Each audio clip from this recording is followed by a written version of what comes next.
এই যে Scotch Brite দিয়ে এই যে মাছটা ঘষে নিচ্ছি, দেখো কত সুন্দর পরিষ্কার হয়ে যাচ্ছে মাছটা, তাই না?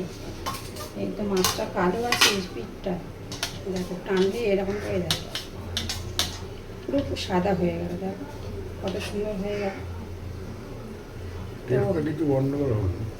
টেস্ট কিচ্ছু হবে না। আর এটা দিয়ে তো আমি বাসন মাজি না, এটাতে স্কচ ব্রাইট আমি এটা রেখে দিয়েছি, দেখো এটা কালারে দেখো, এটা দিয়ে বাসন মাজি না, এটা দিয়ে ঘষলেই কি সুন্দর দেখো উঠে যাচ্ছে। আর কি বলতো শিলও মানে শিলও বার করতে হয় না, যে শিলে মানে মাছটা ঘষতে হবে, কিছু কিছু মাছ না না ঘষলে একদমই হয় না।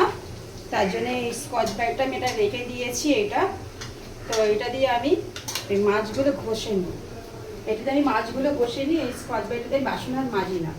আর শিলটা বার করতে হয় না, যেহেতু শিলটা তো অনেক বড়। তো এইভাবে একটা দিদি ভাইয়ের আমি কিন্তু একটা ভিডিওতে দেখেছিলাম, তো এইভাবে একটা স্কচ ব্রাইট দিয়ে মাছ ঘষতে, সেই থেকে আমিও ঘষি। তো তোমাদেরকে আমি দেখালাম আজকে, তোমরা বাড়িতে এমনি করে ঘষে নেবে, দেখো তাড়াতাড়ি খুব তাড়াতাড়ি হয়েও যায়। কতগুলো ঝাপাঝাপ করে আমার হয়ে গেল দেখো।